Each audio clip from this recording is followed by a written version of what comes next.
తెలంగాణ సాంప్రదాయానికి ప్రతీకగా నిలిచే బోనాల పండుగను ఈ ఏడాది ఘనంగా నిర్వహించేందుకు రాష్ట్ర ప్రభుత్వం రంగం సిద్ధం చేస్తోంది. జూలై 7వ తేదీ నుంచి 29వ తేదీ వరకు రంగరంగ వైభవంగా ఈ ఉత్సవాన్ని జరపనుంది. ఈ నేపథ్యంలోనే ఆషాఢ బోనాల ఉత్సవాల కోసం సీఎం రేవంత్ రెడ్డి 20 కోట్లు మంజూరు చేశారు. ఈ విషయాన్ని దేవాదాయ శాఖ మంత్రి కొండా సురేఖ వెల్లడించారు.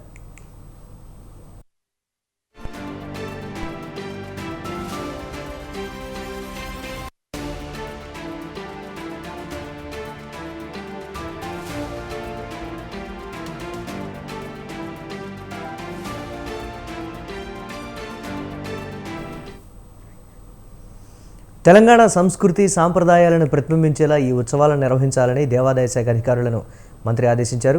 ఉత్సవాలను విజయవంతంగా నిర్వహించడానికి ఉత్సవ కమిటీని ఏర్పాటు చేశామని తెలిపారు.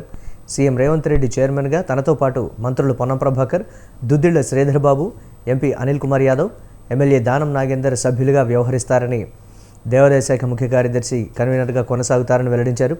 మరోవైపు ఢిల్లీలోని తెలంగాణ భవన్లో తెలంగాణ ఖ్యాతిని ఇనుమడించేలా ఉత్సవాలు నిర్వహించాలని అధికారులకు మంత్రి కొండా సురేఖ ఆదేశాలు జారీ చేశారు.